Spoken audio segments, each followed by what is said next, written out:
제가 오늘 말씀을 준비하면서 제가 예전에 신학대학원에 다닐 때가 생각이 났습니다. 당시 제가 목회학 석사 과정을 밟으면서 저는 이제 박사 과정을 준비를 하고 있었는데요. 비록 당시에 공부는 그렇게 썩 잘하지는 못했지만 그래도 하나님께서 저에게 주신 길이다, 사명이다 생각하고 열심히 박사 과정 준비하고 있었습니다. 그러다가 한국에서 하나의 소식이 들렸는데 저희 어머니께서 유방암에 걸리셨다는 소식을 들었습니다. 지금은 완쾌하셨지만은 그때는 그 소식을 듣고 참 많은 생각을 하게 됐습니다. 나는 지금 잘 살고 있나? 나 정말 하나님 뜻대로 잘 따라가고 있나? 이런 여러 가지 생각이 들었습니다. 내가 이제 앞으로 박사 과정을 들어가면 앞으로 10년 동안은 해외에서 더 살게 될 텐데 이 정도 또 사는 것이 옳은 것인가? 아니면 한국에 돌아가서 가족과 함께 보내는 것이 하나님의 뜻인가? 다시 한번 모든 것을 원점으로 돌아가서 고민했습니다. 그리고 기도하고 결국 아내와 함께 기도하고 내린 결론은 이 모든 것을 포기하고 한국으로 돌아갑시다. 우리 한국으로 돌아가서 가족과 함께 시간을 보내자는 그것이 하나님의 뜻이라는 결론을 내리게 됐습니다. 그래서 이렇게 다 좋은 결론을 내렸는데 문제가 언제 생기냐면 한국으로 돌아오겠다고 결정을 한 다음부터 생겼습니다. 그동안 나 참 박사과정 열심히 준비했는데 이런 생각도 들고 아내가 제가 공부하는 저를 도와주기 위해서 제가 집안의 신경을 잘 못 써도 다 이해해주고 다 참아주고 다 노력해 주었는데 갑자기 모든 노력과 희생 포기하고 간다니까 좀 마음이 허전했습니다. 답답했습니다. 자꾸 미련이 남았습니다. 너무 힘들어하고는 이때 제가 어느 날 이때는 일주일에 한 번씩 만나는 저랑 대화하는 친한 장로님이 계셨는데요. 그 장로님과 그 날에 제 마음에 대해서 나누게 되었습니다. 제가 어떠한 어려움이 있고 마음이 정말 힘들다 그런 얘기를 했더니 그날 그분께서 저에게 정확하게 어떻게 말씀하셨는지는 저 단어 하나하나는 기억이 안 나지만 이런 내용의 말씀을 하셨던 기억은 확실하게 납니다. 이렇게 얘기하셨습니다. 지금 가고 있는 길이 끝이 난다고 해서 속상해하지 마라. 왜냐하면 하나님께서 새로운 시작을 주실 때는 반드시 지금 가는 길을 끝내게 하시기 때문이다. 지금 가는 길이 끝나야 새로운 길이 시작될 수 있기 때문에 그렇다. 그러므로 너가 가는 길이 끝이 왔다고 해서 답답해하지 말고 오히려 감사해야 된다. 너의 길에 끝이 왔기 때문에 새로운 길로 갈 수 있기 때문이다. 이렇게 말씀을 하신 기억이 납니다. 그리고 저에게 많은 힘이 되었습니다. 지금 이 자리에서도 인생의 막다른 골목에 마주하신 분이 있다면 반드시 기억하셨으면 좋겠습니다. 지금 내가 걸어가고 있는 길이 끝이 난 것 같아서 힘들어 하시는 분이 있다면 잘 들으시기 바랍니다. 그것이 무엇이냐면 여러분이 가는 길이 지금 끝이 났기 때문에 다시 시작할 수 있다는 사실입니다. 여러분이 지금 가고 있는 길이 끝이 났기 때문에 새로운 길로 걸어갈 수가 있다는 사실입니다. 만약에 여러분이 가는 그 길이 끝이 나질 않았으면 여러분은 계속해서 잘못된 길로 걸어갔을 수 있습니다. 그래서 잘못된 길로 가면서 평생 하나님을 원망하거나 불평하며 살았을 수도 있습니다. 하나님 왜 나를 돕지 않습니까? 하나님 내가 이렇게 열심히 하는데 왜 내 인생에 개입하지 않습니까? 계속해서 이렇게 하나님께 원망하며 살 수도 있었습니다. 하나님은 우리가 그런 상황에 마주하지 않기 위해서 그 전에 우리가 걷는 잘못된 길을 미리 끝내시고 새로운 시작을 주신다는 사실입니다. 그래서 우리가 지금 걷고 있는 길이 끝났다는 사실에 집중할 것이 아니라 이제부터 하나님이 인도하시는 새로운 길에 집중해야 됩니다. 끝이 왔다고 절망할 것이 아니라 하나님께서 나를 이제부터 어떤 길로 인도하셔서 새로운 곳으로 가게 하실지 그것을 바라보면 됩니다. 그때 비로소 우리에게 희망이 생길 것이고 그때 비로소 우리가 걸어갈 힘이 생길 것이고 그때 비로소 우리가 걸어가야 될 길도 확실하게 보이게 될 것입니다.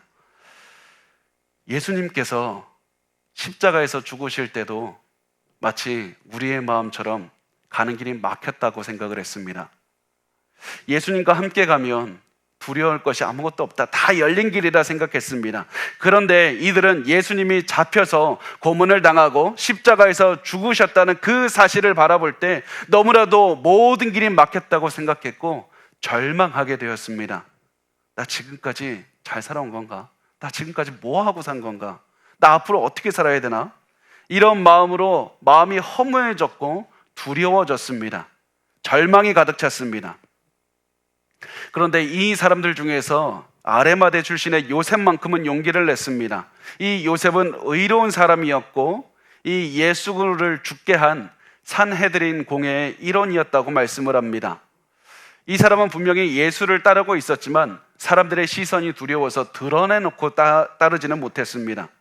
그런데 이 요셉이 예수님이 십자가에서 죽으셨다는 소식을 듣게 되자 큰 충격을 받게 됩니다. 마치 자신이 지금까지 걸어온 길이 갑자기 끊어진 것만 같은 그런 엄청난 시련이 들었습니다. 나 지금까지 잘 살고 있었나? 나 이제 앞으로 어떻게 살아야 되나? 그렇게 생각을 했고 결국에서 이 사람이 선택한 것은 나 이렇게 살아서는 안 되겠다. 나 더 이상 이렇게 살 수는 없다. 내가 이제부터라도 예수님의 말씀대로 살아야 되겠다. 내가 그분의 생각대로 그분을 따르는 것을 이제 드러내고 살아야 되겠다. 이런 마음이 들었습니다. 그래서 용기를 내서 빌라도를 찾아가서 예수님 십자가에서 죽으신 예수님의 시체를 달라고 요구했습니다. 제가 여기서 용기라고 표현한 것은 실제로 이 사람이 예수님의 시체를 달라고 할 때는 엄청난 용기가 필요했기 때문입니다. 왜냐하면 예수님께서는 반역을 했다는 그런 누명을 쓰고 죽으셨는데 만약에 반역죄로 죽은 사람의 시체를 달라고 얘기를 하면 이 사람도 오해받을 수 있기 때문입니다. 이 요셉도 예수님과 함께 반역 시도했다고 누명을 쓸 수도 있었기 때문입니다. 그렇지만 요셉은 예수가 죽어서 길이 끊어진 것만 같을 때 나 더 이상 이렇게 살 수 없다. 그럼에도 불구하고 나는 이제 길의 끝에 왔을 때 나는 이제 예수를 따르는 선택을 하겠다. 나 이제부터는 이 길의 끝이 되고 다음의 길, 예수를 따르는 길을 살겠다고 선택하고 결심한 것이었습니다. 그래서 용기를 내고 빌라도에게 찾아갈 수가 있었습니다. 그렇지만 이런 요셉도 아직 예수님이 부활하신다는 그런 기대는 하지 못하고 있었습니다. 다만 자신이 최선을 다해서 이 상황 이겨내려고만 하고 있었습니다. 그래서 용기를 아무리 내려고 해도 가슴은 굉장히 슬펐고 굉장히 아팠고 힘들었습니다. 부활을 기대하지 못하고 믿지 못하다 보니까 너무나도 힘든 상황에서 계속해서 버티고 있었습니다. 그런데 하나님께서는 막다른 길에서 예수를 위해 선택을 한 요셉에게 새로운 길을 열어주셨습니다. 그것은 빌라도가 요셉의 요청을 들어주었다는 겁니다. 이 요셉이 예수를 죽이는 데 앞장섰던 산헤드의 공회의 일원이라는 사실을 보고서는 빌라도는 별다른 의심하지 않고 다른 어떤 죄를 저지를 것이라는 생각하지 않고 예수님의 시체를 요셉에게 넘겨 주었을 겁니다. 요셉은 빌라도로부터 예수님의 시체를 받자마자 지체하지 않았습니다. 곧바로 예수님의 시체를 장사 지내기 위한 준비를 하기 시작합니다. 왜냐하면 예수님의 이 죽으신 지 조금만 지나면 안식일이 시작되었기 때문입니다. 안식일에는 아무 일도 할 수가 없었기 때문에 안식일이 시작되기 전에 빨리 준비를 끝내고 예수님의 시체를 무덤에 넣은 다음에 그리고 무덤의 입구는 큰 돌로 막았습니다. 이때 이 사람들이 사용했던 돌은 큰 원반인데요. 이게 한 1에서 3톤 정도의 그 무게가 됩니다. 이 원반을 이 무덤 앞에는 동그란 홈을 내서 이 원반을 이 여러 장정이 지렛대를 사용해서 여기에다가 밀어 넣습니다. 그러면 움직이지 않게 되는 겁니다. 이렇게 무겁고 큰 이 돌을 가지고 이 무덤의 입구를 막는 것에는 여러 이유가 있었습니다. 대표적인 것으로는 짐승이 들어가서 이 무덤 안으로 들어가는 것을 막기 위한 목적도 있었고 또 시체와 함께 넣어둔 귀중품을 훔쳐가려는 도둑도 막을 수가 있었습니다. 또 그 당시에 그 중동 지역에 굉장히 더운 기후 때문에 시체가 빨리 부패해서 냄새가 굉장히 많이 나는데 시체 썩는 냄새가 밖으로 나오지 못하게 하려는 그런 목적도 있었습니다. 이렇게 해서 요셉은 자신이 할 수 있는 최선의 것을 다해서 예수님의 장사를 빨리 치렀습니다. 그렇지만 이 요셉은 예수님이 부활할 것이라는 믿음은 없었기 때문에 모든 것을 끝내고 나서도 울면서 가슴 아파하면서 집으로 돌아갔을 겁니다. 죽음 앞에서 절망감을 느낀 사람은 또 있었습니다. 누구냐면 예수님을 따르던 여자들이었습니다. 이 여자들은 이 요셉이 예수님의 시체를 장사 지내는 모습을 가만히 지켜보고 있었습니다. 멍하니 보고 있었습니다. 지금 도대체 무슨 일이 일어나는지 생각할 수도 없었고 이해할 수도 없었기 때문입니다. 나 지금까지 뭐 하고 산 건가? 나 이제 앞으로 뭐 어떻게 살아야 되나? 이런 허무하고 너무나도 가슴 아픈 마음이 계속해서 이 사람들의 마음을 눌렀습니다.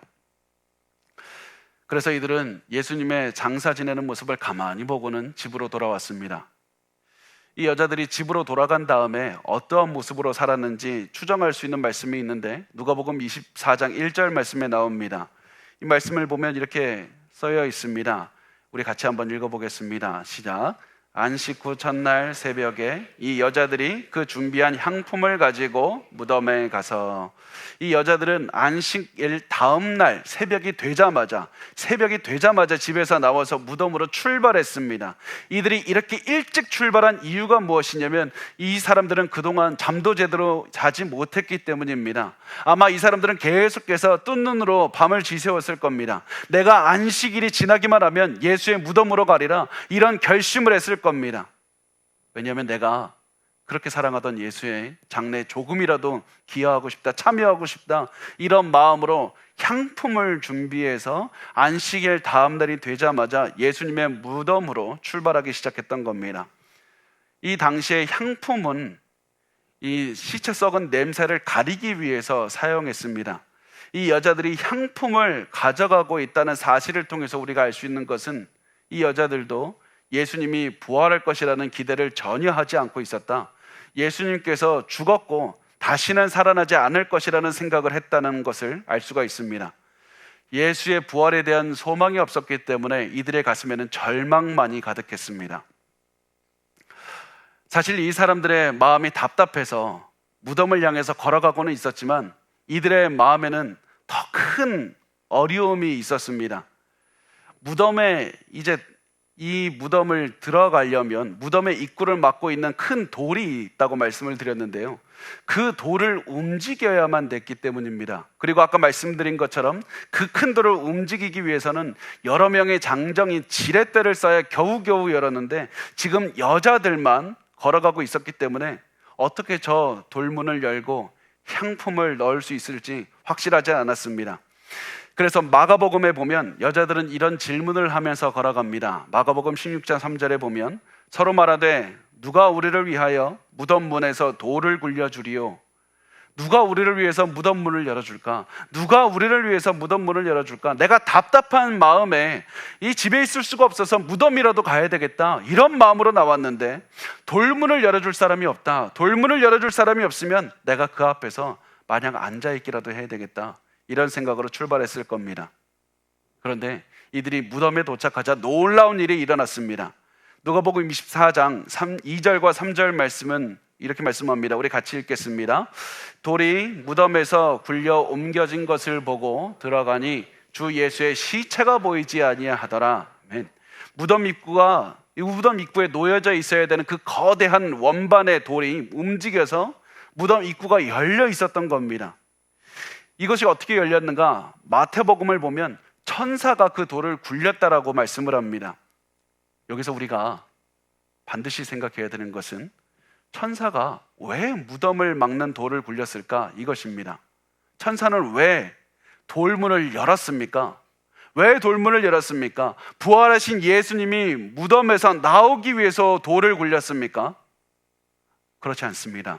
나중에 보면 부활하신 예수님은 벽도 통과하는 그런 모습을 보여줍니다. 부활하신 예수님에게는 문이 따로 필요가 없었습니다. 그렇다면 천사는 누구를 위해서 무덤을 가리고 있던 돌문을 열었던 겁니까? 그것은 바로 예수님의 제자들을 위해서 열었던 것이고, 이 여자들을 위해서 열었던 것이고, 이 우리를 위해서 열었던 겁니다. 무덤 입구가 가려져 있으면 예수님의 시체가 있는지 없는지, 예수님이 부활을 했는지 안 했는지 알 수가 없으니까 그 모든 사람들이 보게 하기 위해서 문을 여셨다는 사실입니다. 하나님은 제자들을 위해서, 우리를 위해서 무덤 문을 열고는 이렇게 외치시는 겁니다. 어서 들어와서 무덤 안을 바라보라. 예수의 시체가 있는지 바라보라. 예수는 부활했다. 예수가 부활한 것을 바라보고 희망을 가져야 된다. 죽음을 두려워하지 말라. 부활의 소망을 가지라. 막힌 길이 있더라도 부활을 바라보고 새로운 길로 걸어가기만 하면 된다. 너희의 모든 희망은 부활에 있다고 하나님은 이렇게 말씀하고 계신 겁니다.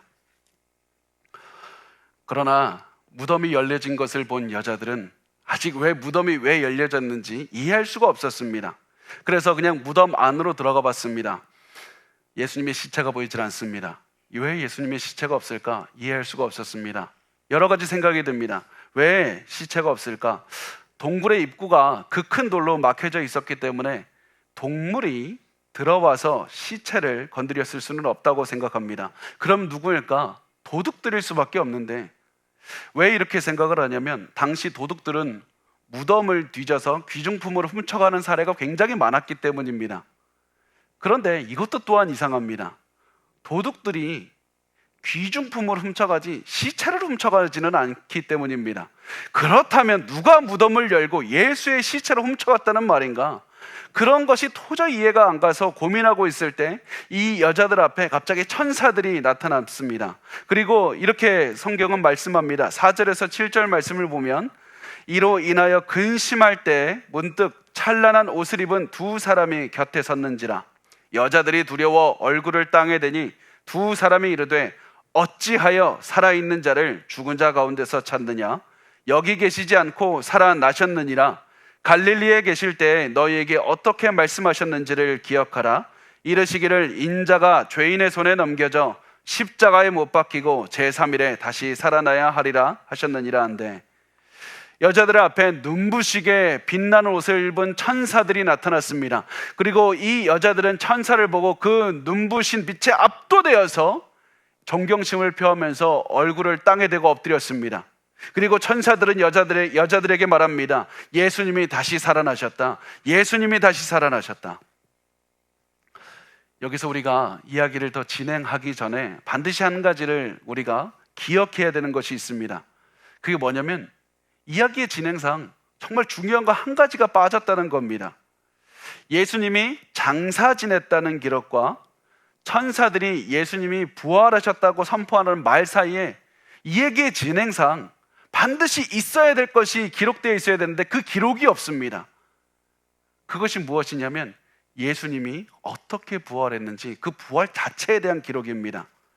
죽었던 예수님이 언제 어떤 과정을 거쳐서 부활했는지 사복음서는 아무도 기록하고 있지 않습니다. 그 이유가 무엇이냐면 성경을 기록한 사람 그 누구도 직접 부활이 일어나는 것을 본 적이 없기 때문입니다.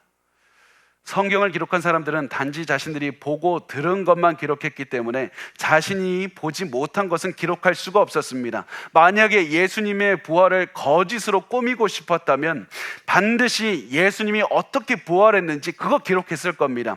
신화와 같은 이야기를 만들어내서 예수님의 이 부활했다는 것을 더 증명하려고 했을 겁니다. 그렇지만 예수님의 제자들은 거짓말하고 싶은 생각이 전혀 없었습니다. 보고 들은 대로만 기록했을 뿐입니다. 이것을 보고 우리가 무엇을 확신할 수 있습니까? 예수의 부활은 사실이라는 겁니다. 하나님은 이렇게 해서 부활에 조금이라도 거짓이 들어가지 않기를 바랬던 겁니다.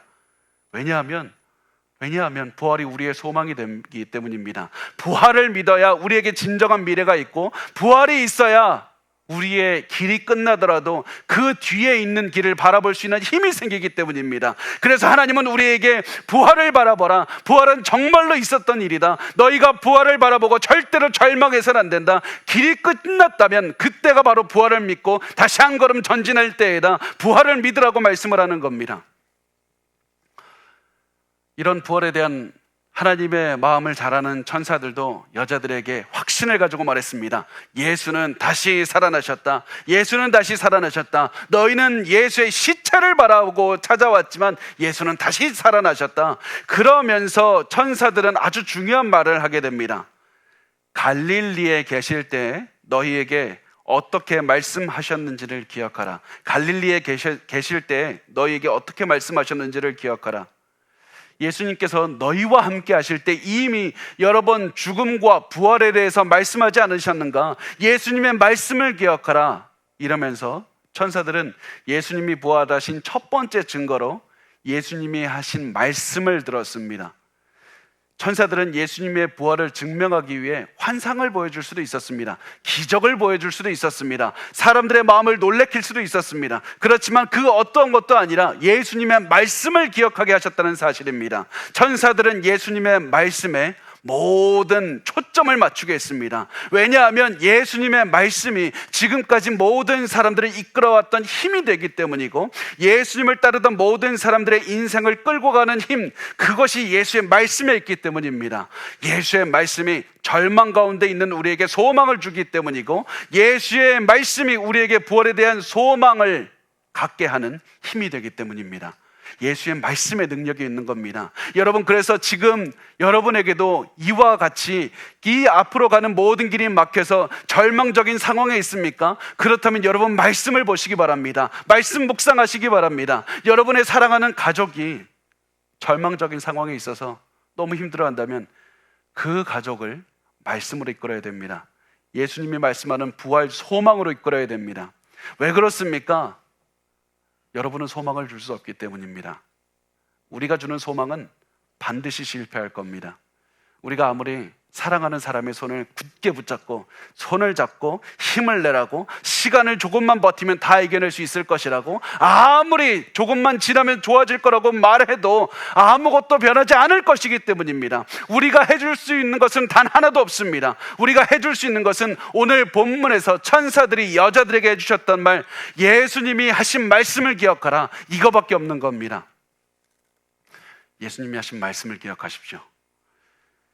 천사들은 이 말을 하면서 단지 머리에 예수님의 말씀을 기억하라, 이것을 원하지 않았습니다. 기억하라, 예수님의 말씀을 기억하라고 말했던 의미가 무엇이냐면, 과거에 예수님이 하신 말씀을 기억하고 그 말씀에 따라서 너희가 변화된 삶을 살아야 된다. 너희의 마음과 몸과 머리가 다 변해야 된다는 것을 의미하는 것이었습니다. 그리고 그 천사들의 기억하라는 말을 듣고 여자들은 예수님의 말씀을 기억하기 시작합니다.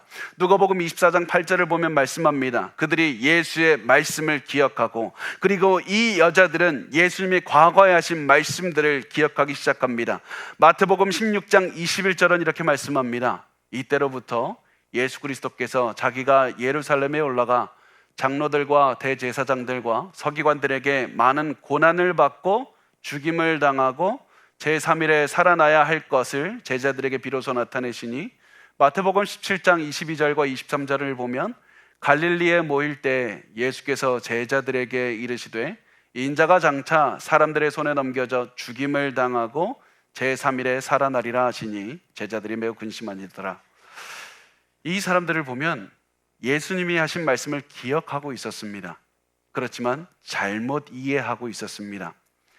예수님이 죽고 부활하신다는 그 말씀을 비유로 생각을 했고 이해했지, 이것이 예수님이 실제로 죽었다가 부활하신다는 사실은 생각조차 하지 못한 것이었습니다. 그런데 천사의 말을 듣고 보니까 예수님의 부활하신다는 말씀은 비유가 아니었습니다. 진실이었습니다. 현실에 대해서 말씀하시는 것입니다. 예수가 다시 사셨다, 이 사실을 깨닫게 됩니다. 그런데 아무리 이것을 깨달아도 여전히 여자들은 예수의 부활을 완벽하게 이해하지 못하고 있었습니다. 너무 혼란스럽고 두려웠다고 성경은 기록을 합니다. 그렇지만 이 여자들은 그 사실을 자기들만 가지고 있을 수는 없었습니다. 이 사실을, 자기들이 경험한 것들을 이제 남자 제자들, 사도들에게 가서 전하기 시작합니다. 누가복음 24장 9절에서 10절은 이렇게 말씀을 합니다. 무덤에서 돌아가 이 모든 것을 11사도와 다른 모든 이에게 알리니 이 여자들은 막달라 마리아와 요한나와 야고보의 모친 마리아라, 또 그들과 함께한 다른 여자들도 이것을 사도들에게 알리니라. 여자들이 남자 제자들에게 와서 새벽에 있었던 일을 하나도 빠짐없이 이야기를 했습니다. 여기서 우리가 중요한 것이 무엇이냐면 이 모든 것을 알렸다라는 기록입니다. 여자들이 자기에게 중요하다고 생각하는 것만 알리고 중요하지 않은 것은 뺐던 것이 아니라 거짓을 조금 추가하고 과장을 조금 보태서 말한 것도 아니라 자기들에게 일어났던 모든 일들을 그대로 남자들에게 말을 했습니다. 이 말을 들은 남자들은 어떠한 반응을 보였습니까? 11절에는 이렇게 말씀을 합니다. 사도들은 그들의 말이 허탄한 듯이 들려 믿지 아니하나. 남자들은 너무나도 우리가 보기에도 이 한심한 반응을 보이게 됩니다. 여자들이 허탄한 말을 했다, 이렇게 생각을 했다는 겁니다. 이 허탄하다는 말은 우리가 요즘 쓰는 말로 바꾸면 헛소리한다, 이렇게 생각했다는 겁니다. 여자들이 예수님 너무 보고 싶어 하니까 횡설수설하고 말도 안 되는 얘기하고 헛소리한 것으로 생각했다는 겁니다. 왜 남자들이 이렇게 어리석게 판단을 했습니까? 그것은 그 당시 사회에서 가지고 있었던 남녀 차별적인 생각 때문에 그렇습니다. 그 시대 팔레스타인에서는 여자들의 말에는 신빙성이 없다고 여겼습니다. 그래서 여자들의 한 말은, 증언은 법정에서도 증언으로 받아들여지지가 않았습니다. 여자들의 증언을 중요하지 않게 생각하다 보니까 남자들은 여자들이 직접 자신들이 무덤이 비어있다는 사실을 받고 천사들을 만났다는 사실을 믿을 수가 없었던 겁니다. 남자가 봐야지 어떻게 여자가 본 것을 믿을 수 있는가, 그렇게 생각을 했다는 겁니다. 그리고 이것이 바로 하나님께서 예수의 부활의 첫 번째 증인으로 여자들을 택하신 이유가 됩니다.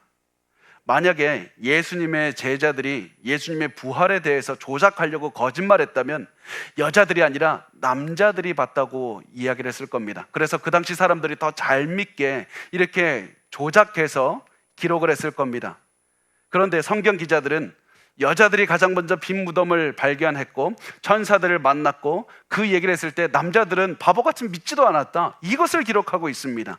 왜 이렇게 기록합니까? 이것이 사실이기 때문에 그렇습니다. 아무리 사람들이 믿지 않을 것 같아도 이것이 사실이기 때문에 있는 그대로 적은 겁니다. 하나님은 왜 이렇게 하셨습니까? 가장 일어나지 않을 것 같은 이 일을 왜 이렇게 적었습니까? 그냥 모든 사람이 믿을 법하게, 사람들이 가장 믿기 쉽게 적어주시지 않고 왜 이렇게 하셨습니까? 그 이유는 하나님은 가장 그럴듯한 이야기를 들려주시는 것이 아니라 가장 일어나지 않을 것만 같은 이야기를 통해서 아무도 믿지 않을 것만, 이 모든 일들이 사람들이 믿지 못하더라도 성령에 의해서 믿는 사람들이 다소수가 있다, 그들이 구원받은 것이고 그들이 바로 부활을 믿는 것이고 그 부활의 소망을 둔 사람들이 바로 영생의 소망을 누릴 수 있다는 사실을 보여주기 위해서입니다. 아무도 예수를, 이 부활을 믿지 않는다 할지라도 그때 하나님께서 선택하신 사람은 반드시 부활 소망을 믿게 하신다, 이것을 보여주기 위해서입니다. 그러나 이 빈 무덤에 대해서 말을 하는 여자들, 아직 때가 이르지 않았기 때문에 굉장히 혼란스러웠고 두려웠고, 이 말을 듣는 제자들도 예수님의 부활을 기대하지 않았습니다. 여자들의 말도 믿지 않았습니다. 그렇지만 그 중에서도 베드로와 요한은 예수님의 무덤에 직접 가서 확인을 해보고 싶었습니다. 그래서 이 둘은 무덤으로 떠났고 그 중에 누가는 베드로의 반응에 대해서만 기록하고 있습니다. 그 말씀이 12절에 기록이 되어 있는데 우리 같이 읽어보겠습니다. 시작. 베드로는 일어나 무덤에 달려가서 구부려 들여다보니 세마포만 보이는지라 그 된 일을 놀랍게 여기며 집으로 돌아가니라.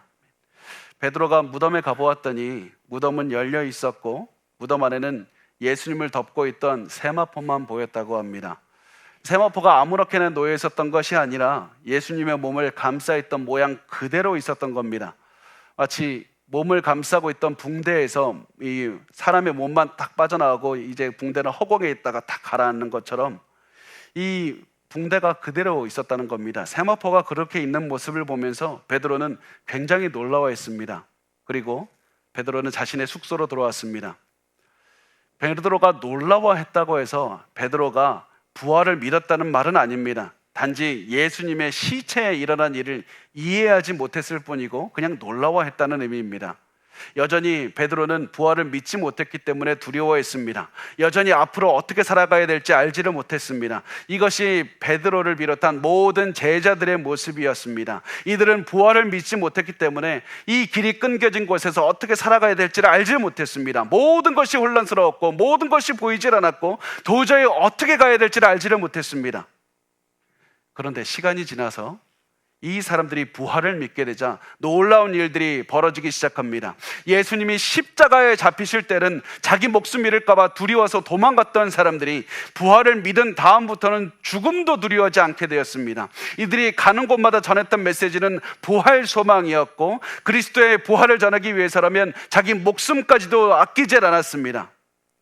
어떻게 절망에 가득 찼던 사람들이 부활을 믿는다는 이유만으로 이렇게 변할 수가 있습니까? 어떻게 부활을 믿는다는 이유만으로 두려워하던 사람들이 이제는 용기가 가득해서 죽음 앞에서도 당당할 수가 있습니까? 그 이유는 무엇이냐면 부활에 대한 소망은 반드시 부활, 죽음 이후의 삶에 대한 소망으로 이끌기 때문입니다. 부활이 있다면 이 땅이 전부가 아닌 겁니다. 더 영광스러운 부활 이후의 삶이 있기 때문입니다. 죽음은 절대 절망의 대상도 아니고 끝도 아닙니다. 우리에게는 죽음 이후가 있을 뿐입니다. 죽음은 영생을 위해서 지나가는 문에 지나지 않는 겁니다.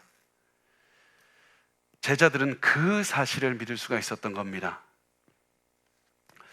사실 기독교를 비판하는 많은 분들이 예수님의 제자들이 이 부활에 대해서 거짓말했다고 주장을 합니다.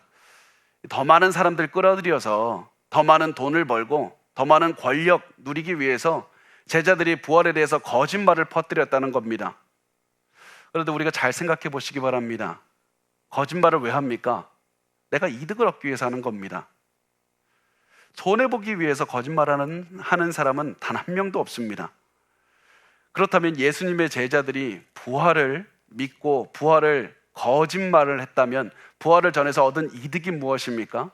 아무것도 없습니다. 오히려 이 사도들은 부활을 전했기 때문에 도저히 말로 다 할 수 없는 고난과 끔찍한 사형을 당하게 됩니다. 순교당하게 됩니다. 그나마 사도 요한은 순교는 안 했지만 평생을 엄청난 고난과 고통 속에서 살아가게 됩니다. 사도들은 부활을 믿었기 때문에 얻은 이득은 아무것도 없었습니다. 아무런 이득도 얻을 수 없었음에도 불구하고 사도들은 죽음을 두려워하지 않았습니다. 이들의 변화된 삶을 설명할 수 있는 유일한 것이 무엇입니까? 부활밖에 없습니다. 이들이 믿었던 것은 부활이 사실이고 예수를 믿는 사람들도 예수를 따라서 부활할 것을 믿었기 때문에 이렇게 용기 있게 살 수 있었던 겁니다. 부활을 믿었기 때문에 죽음 이후의 삶을 믿었기 때문에 가장 겁이 나고 가장 비겁하고 가장 부족한 사람들이 가장 용기 있는 사람들로 변했던 겁니다. 하나님이 제자들을 선택하신 이유가 바로 이것입니다. 하나님은 가장 용감하고 가장 용기 있고 똑똑하고 가장 뛰어난 사람을 예수의 제자로 선택하신 것이 아니라 가장 부족하고 가장 비겁한 사람들을 선택하셨고 이 사람들도 부활을 믿으면 어떻게 변하는지 보여주셨습니다. 그리고 저는 확신합니다. 하나님께서 저를 선택한 이유도 동일하다고 저는 확실합니다. 제가 여러분에게 그냥 무슨 립서비스로 여러분 기분 좋게 하기 위해서 여러분 앞에서 겸손하게 보이기 위해서 이런 말씀을 드린 건 절대 아닙니다. 저는 항상 제가 깨닫고 있습니다. 하나님이 나를 선택해서 복음을 전하게 하신 것은 가장 내가 이 목회가 아니면 예수 안 믿을 것 같으니까, 목회 아니면 말씀을 제대로 보지 않을 것 같고 가장 부족하니까 나를 선택하신 것이다. 그리고 나를 모든 사람 앞에서 보여주셔서 복음을 전하게 하는 것이다. 하나님께서는 아무짝에도 쓸모없는 저를 선택하신 다음에 가장 위대한 복음을 전하게 하신 겁니다. 그래서 모든 성도가 저를 볼 때 저 사람도 부활을 믿고 변화된 인생을 살고 저 사람도 부활을 믿고 희망을 갖고 살 수 있다면 나도 절망 가운데서 희망을 가지고 살 수 있다. 그 사실을 보여주기 위해서라는 사실입니다. 나도 절망 가운데 살 필요가 없고 희망을 가지고 살 수 있다는 사실을 알려주시기 위해서 바로 저를 통해서, 저 같은 사람을 통해서 복음을 증거하게 하신 겁니다. 여러분, 제가 살아있는 부활의 증거입니다. 절망을 가진 모든 분이 희망을 가질 수 있는 유일한 희망이 예수가 되신다. 그것을 제 입으로, 제 인생으로 저는 확신할 수 있는 겁니다. 여러분 눈앞에 있는 제가 부활이라는 이 희망을 가질 수 있는 증거가 되기를 원합니다. 그리고 저는 여러분이 그 증거가 되었으면 좋겠습니다. 이제는 여러분이 부활의 소망을 둔 사람으로 살아내셨으면 좋겠습니다. 아무리 여러분 앞에 길이 끊겨서 절망적인 상황이 온다 할지라도 기뻐하면서 살아가시기 바랍니다. 모두가 두려워하는 그 상황에서도 기뻐하시고 즐거워하시고 절망하는 것이 당연한 상황에서도 넉넉하게 이겨내시기를 바랍니다. 부활을 믿는 우리는 현재 내가 가진 것도 아낌없이 베풀 수 있어야만 되고, 목숨도 부활을 위해서, 사랑하는 사람들을 위해서 아깝지 않게 여길 수 있어야만 됩니다. 왜냐하면 이것이 부활의 소망을 둔 사람의 모습이기 때문입니다. 그리고 저는 여러분의 삶의 모습을 통해서 이웃들이 볼 때 내가 저 사람을 보니까 예수는 정말 부활했구나, 부활의 큰 증거가 바로 여러분의 인생이 되기를 원합니다. 우리에게 일어난 모든 고난은 우리가 앞으로 고난이 없을 우리의 미래를 바라보게 하는 그런 소망이 되는 것이고, 우리에게 있는 고난이 사라지는 것도 우리 앞에 부활 이후에 일어날 고난이 끝날 그 미래를 바라보게 하는 도구가 될 뿐이라는 사실을 기억하고 매일매일 부활의 소망을 가지고, 이 부활의 희망을 가지고 살아가야 됩니다. 여러분, 오늘 우리 부활절을 맞이해서 그냥 예수가 다시 사셨다, 그냥 박수 한번 치고 끝내는 것이 아니라 우리의 가슴속에 부활 소망을 심으셨으면 좋겠습니다. 길이 끊어진 곳에서도 부활을 믿고 부활을 바라보고 부활을 향해 한 걸음씩 걸어가시기 바랍니다. 그렇게 해서 한 걸음씩 전진하는 우리의 삶을 보면서 우리는 확신할 수 있을 겁니다. 우리가 부활을 가슴에 품고 있는 한 우리에게는 절망이란 없다. 아무리 길이 끊겨 보인다 할지라도 부활이 내 가슴속에 품고 있는 한 나는 절대로 절망은 없고 소망만이 있을 뿐이다. 여러분, 그 부활을 여러분의 마음에 새기시고 가슴에 새기시고 고난이 올 때마다 반드시 이렇게 말씀하시면서 이겨내셨으면 좋겠습니다. 예수께서 다시 사셨다. 예수께서 다시 사셨습니다.